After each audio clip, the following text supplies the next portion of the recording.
Israel went into a 4-day ceasefire agreement with the terrorist organization of Hamas, and so far, 40 Israeli hostages have been released back to their families inside of Israel. Although Hamas has been trying to delay the release of these hostages, Israel so far is having none of it and has responded in no uncertain terms of what they will do should Hamas violate the agreement.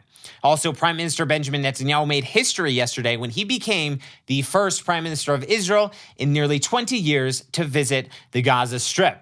Elon Musk, the CEO of Tesla and now the owner of Twitter, has landed in Israel just today for a visit. All this and much more. I'm Josiah, and this is the Israel Guys.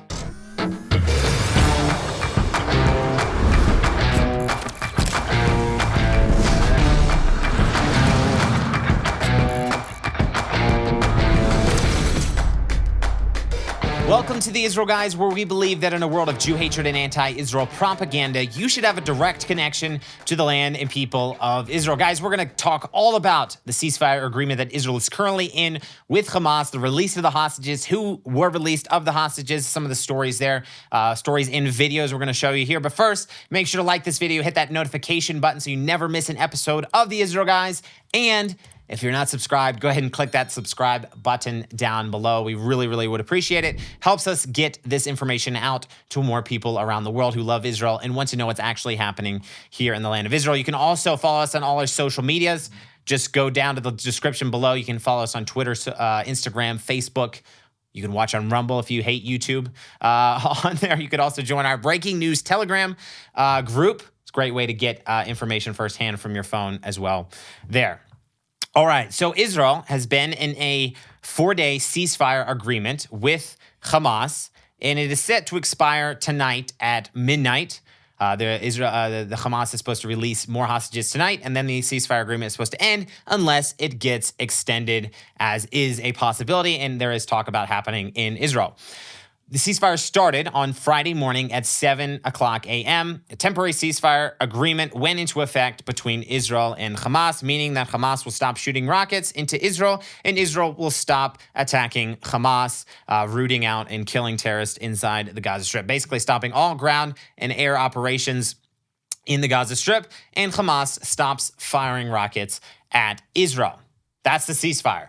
So guess what happened? 7:16 a.m., 16 minutes into the ceasefire, I got a notification on my phone that rocket sirens went off in 2 Israeli towns near the Gaza border. Gaza shot rockets 16 minutes after the ceasefire went into effect onto Israeli towns. I kind of think that Hamas is so addicted to shooting rockets that they couldn't help themselves. They might have gone into withdrawals by not being able to shoot rockets, and they just had to do the last couple of rockets. Hamas, I'm not sure if Hamas denied whether they actually did or not, whether it was just some rogue, terrorist that was shooting rockets. It doesn't really matter. All rockets coming from Gaza, in the end, are the responsibility of Hamas, because Hamas is the leadership of Gaza. So Israel did nothing, as was very much expected, because Israel did want this deal to go forward because they want to get these hostages home. They wanted to bring these Israelis back to their families. And there's 2 rockets, and that was it. It seemed like it was just kind of some sort of freak thing. Maybe Hamas was testing the waters. Who knows? Israel did not respond to it, and the ceasefire agreement so far has gone through mostly without a hitch. There's been, a few kinks in the deal. We're going to talk about that here in a minute. So Friday evening, Hamas released the first batch of hostages. They released 13 Israeli hostages through the Rafah crossing into Egypt, and then they were transferred by the Red Cross into Israel and taken to medical facilities to be given treatment as necessary for those who perhaps needed treatment, get a checkup. The first batch of hostages, the Israeli Health Ministry said all the hostages were in good condition and did not need medical. No one's life was in danger, no life-threatening injuries or anything like that. So we thank God for that.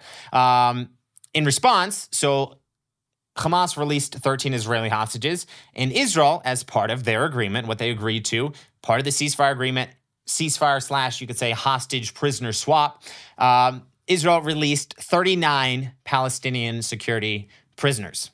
So Hamas releases 13 innocent Israeli hostages who were kidnapped from their homes on October 7th after watching a lot of their friends and families get murdered and brutally tortured. They were kidnapped, taken into Gaza, innocent civilians, and Israel releases 39 security prisoners, Palestinian security prisoners.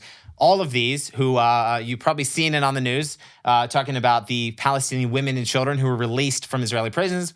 These are the security prisoners, and all of these people have been convicted of attempting to or carrying out stabbing attacks, shooting attacks against Israeli civilians. So all these women and children, these security prisoners that Israel is releasing, have been convicted of trying to carry out terror attacks against Israeli civilians. So just to get that straight, this is what we're dealing with. Hamas is releasing Israeli civilians, women and children. And this is who Israel is releasing on the other hand. Also, some foreign workers were also released that were abducted on October 7th, were released as part of a separate agreement between the Thailand and Iranian government. Most of them were Thailand workers that worked here in Israel were abducted on October 7th. Those were also released, not as part of the Israel-Hamas deal, some other deal that was released, but the opportunity, they released them with the Israeli hostages, and I believe they were taken to Israel as well. The list of hostages that were released on Friday night. I want to read through these names, and hopefully we can throw some of the photos up of these hostages on the screen here, and you can get a glimpse of who these people are that were in captivity, suffering captivity under the hand of Hamas. The hostages released Friday night were Margalit Moses, who is 77 years old, Adina Moshe, 72 years old, Danielle Aloni, 44, and her daughter Amelia, who is 5. Ruth Munder, 78 years old. Karen, 54 years old. Ohad was 9 years old. Hannah Katzer, 77. Yafa Adar, 85 years old. Jerome Katz Asher, 34 years old. And her 2 children, Raz, 4 years old, and Aviv, 2 years old. And Hannah Perry, who is 79 years old. Guys, this list of just this first batch of hostages that were released, there are 6 hostages who are over the age of 70 that were kidnapped and brought back into Israel. So thankful that these people are home. So thankful that they're now reunited with their family, the family members that are left. That is, some of them have lost all their family in the brutal massacre on October 7th. But so glad they're back into Israel and being reunited with their family. The president of the United States, our beloved president. Sorry to say that slightly sarcastically. Joe Biden made a speech shortly after the release of the first batch of hostages. Joe Biden said, quote, "Earlier this morning, 13 Israeli hostages were released, including an elderly woman, a grandmother, mothers with their young children, some under the age of 16 years old. Over the next few days, we expect that dozens of hostages will be returned to their families. The teddy bears waiting to greet those released children at the hospital are a stark reminder of the trauma these children have been through, and at such a very young age." He noted that he and his wife, Jill, are keeping them in their prayers today. We thank you, President Biden, for that show of support and caring deeply for the hostages that were being held by Hamas.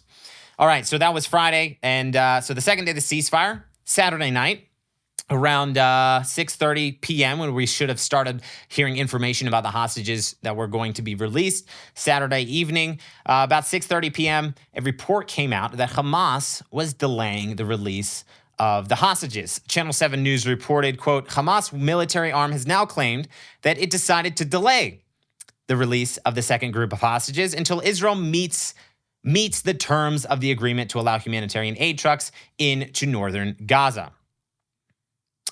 Yeah, Hamas says, we're going to delay it because Israel is not meeting their part of the agreement.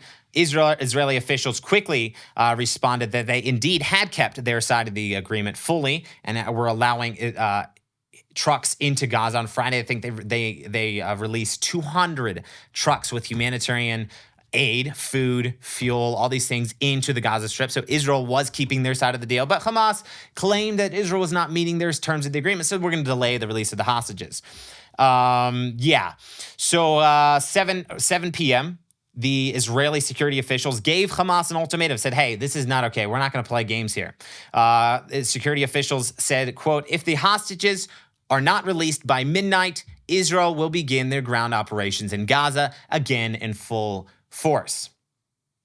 Take that, Hamas. If you're going to start playing games, we are going to return and we are going to start attacking you again. We're not going to play. We're not going to play a game with you. And guys, believe it or not, this actually worked. Later, around 9 o'clock p.m., Israel confirmed that after negotiations by the Egyptians who were negotiating with Hamas here, Hamas indeed agreed to abide by the agreement that they agreed to in the beginning and release the hostages as originally planned. Obviously, it was a little later, pushed later into the evening, but Hamas avoided the you could say, pushed back the attack by Israel to continue wiping Hamas out from the Gaza Strip.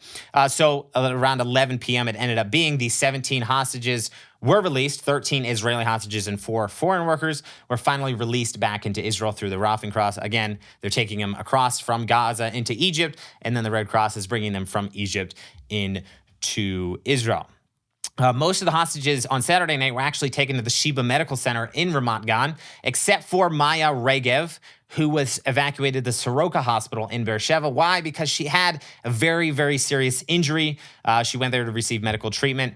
She was shot in the leg on October 7th. So over 50 days ago, she was shot in the leg. She's been in captivity ever since. So they evacuated her to Beersheba, to the hospital there, where she received the medical treatment. The Ministry of Health said that her condition was stable, thank God. So she's not in serious danger there, but obviously does need serious medical attention to be able for her to heal properly. The hostage list, those Israelis that were released on Saturday night, Sharon Avigdori, who's 52 years old, and Noam Avigdori, a 12-year-old girl, her daughter. Alma Or, 13 years old. Noam Or, 17-year-old. Emily Hand, 9-year-old girl, who was reunited with her father. You can see in some of these videos here. Hila Rotem, the 13-year-old girl. Shosham Haran, age 67. Adi Shoam, 38. Nava Shoham, 8 years old. Yahel Shoam, who's 3 years old, 3-year-old little girl, released. Shiri Weiss, 53 years old. Noga Weiss, her daughter, 18 years old. And Maya Regev, 21 years old, who I just mentioned, was shot in the leg. Her brother is actually still being held hostage in Gaza by Hamas. So we continue to pray for him and pray for his release from there. We'll be right back to the show in just 1 second, but first, I wanted to tell you about the Israel Bible Book of Psalms, Pray Like David edition. This unique book of Psalms is in both Hebrew and English with a verse-by-verse English transliteration. That's more than 30,000 Hebrew words made accessible to you, allowing you to read, pronounce, and understand every Hebrew word of Psalms. Reading the Psalms brings comfort and strength to the heart and soul, and now you can read them in King David's original words, Hebrew. For a limited time only, our friends at Israel 365 are extending an exclusive discount to the viewers of the Israel Guys. Just use the code, you guessed it, the Israel Guys at checkout, and you can get the Israel Bible Book of Psalms for only $24.99, which is 40% off. Dive into the Psalms, walk in the footsteps of King David, and pray with renewed passion and understanding. With the Israel Bible Book of Psalms, Pray Like David edition, you'll pray like never before. Click the link down in the description below to buy the Israel Bible Book of Psalms today. Use the code TheIsraelGuys for 40% off at checkout. So last night, Sunday evening, the third batch of hostages were released from Hamas in Gaza. Sunday evening, 14 Israeli hostages were released this time, and 3 foreign workers. Israel was expecting 7, I think, of that Hamas told them they're going to release 7 of the foreign workers or something, but it was only 3. But that's, again, not part of Israel and Hamas's ceasefire agreement. That's kind of a secondary, a side agreement. We're still very, very thankful that these folks are able to be released from captivity, and they're going to be able to go home to their families as well. But that wasn't a breach of the agreement per se, that only 3 were released last night by Hamas of these foreign workers. The Israeli hostages who were released last night were Roni Krivoy, 25 years old, Hagar Broduch, 39 years old, Ofri Broduch, 10 years old, Yuval Broduch, 8 years old, Uriah Broduch, 4.5 years old, Avigali Dan, 4 years old. Chen Almog, 48 years old. Agam Almog, 17 years old. Gal and Tal Almog, 8 and 11 years old. Aviva Siegel, 62 years old. Daphna Eliakim, 15 years old. Ella Eliakim, 8 years old, and Elma Avraham, who was 84 years old. And actually, Elma Avraham was taken in serious condition by IDF helicopter. She was evacuated immediately after she was released to the Soroka Medical Center in Beersheba. And a report came out today from the health ministry. Said 84-year-old Elma Avraham, who was released yesterday from captivity, is hospitalized in Soroka Hospital and is in very serious condition. Avraham was returned to Israel directly from the Gaza Strip by helicopter to the hospital in Beersheba, where doctors are now fighting for her life. So this 84-year-old woman who's released yesterday, she's fighting for her life in the hospital. They're doing everything they can to save her there, but very serious medical condition. Please pray for her speedy recovery, and that she would be returned in good health to her family. We continue to pray for her. So yeah, that's the list of last night, those who were released from the Gaza Strip. The list I received, the list I could find here of these guys. And you have these older people, you have these older women, you have these young children, 4 years old, 3 years old, 4.5 years old, and it's just these families. And as you can see from the list, some of these families, part of the father or the brother, Maya Regev, her brother, is still being held in Gaza.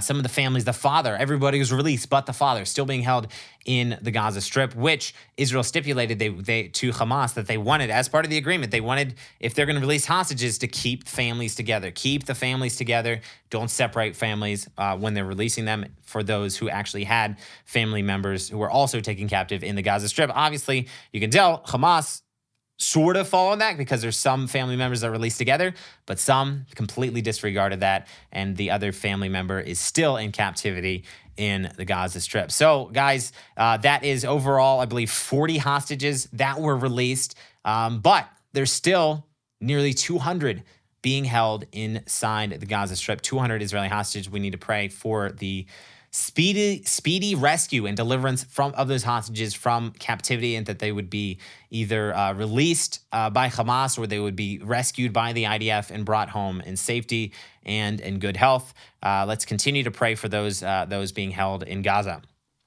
All right, Netanyahu, the Prime Minister of Israel, made history yesterday when he became the first Israeli head of state to travel to Gaza, to enter the Gaza Strip in nearly 2 decades, when he visited IDF troops stationed there yesterday, Sunday.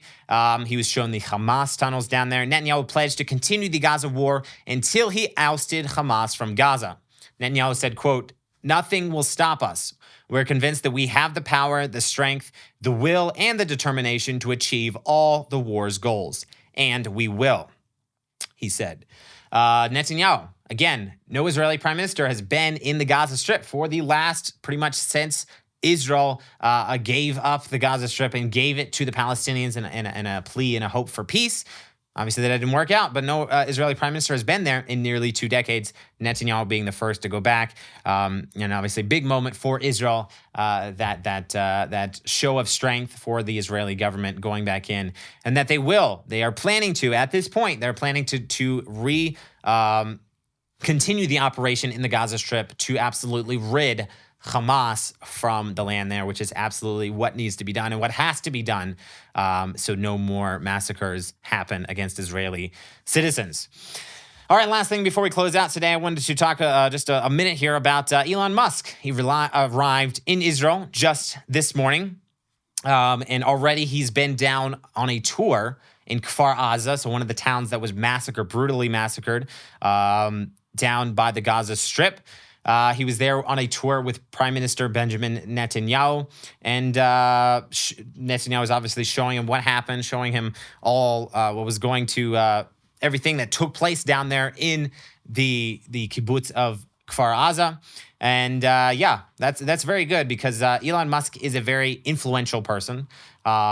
He's a lot of people look to him, and he just has this voice, especially after he bought Twitter, now known as X. He has this voice that people listen when he says something, and he's very solid on a lot of issues. He's still, I think, uninformed on quite a few of the issues, especially when it comes to Israel and the conflict here. So it's very good to see Elon Musk coming here and actually seeing for himself what has happened and what is going on here. Right after the tour, he actually went on a live chat with Bibi on X. And some of the things he said what he saw was jarring and troubling to see. He also mentioned that Israel has killed civilians in Gaza, but there's an important difference here in that Israel tries to avoid killing civilians. So it's good to make that differentiation there. He also said it was very troubling to see the mass pro-Hamas protests in all the major cities around the world. Very troubling to all of us, but also troubling to him. The last I saw that he was actually watching the footage, the uncensored footage that the IDF compiled that has not been released to the public on the internet for obvious reasons, because it's just too horrific and brutal for people to see. But some people do need to see it, especially leaders, journalists, media, all those people do need to see it so they know what's actually going on and know that they can't skew the facts and skew what's going on. So last I saw, he was actually viewing that footage. So hopefully he's going to get a good grip of what is actually going on here in Israel, and be able to spread truth and the correct information on what is actually happening here in the land of Israel. Guys, thank you so much for watching again today. Stay tuned to the Israel Guys. We got a lot of incredible videos coming out, informational videos about who Hamas actually is, what's going on, what led up to the Hamas, the massacre on October 7th. Lots of videos. Also putting out content every single day here at the Israel Guys. Make sure to check out the Israel Bible Book of Psalms. Get a copy for yourself. Click the link down in the description below. Remember, get that conversation going down below. Hit that subscribe button and tune out the fake news, because we need to tune out. There's a lot of fake news happening right now in our world today. And remember to tune into what is actually happening here in the land of Israel. We'll be back every day, Monday through Friday, with your direct connection to the land and people of Israel.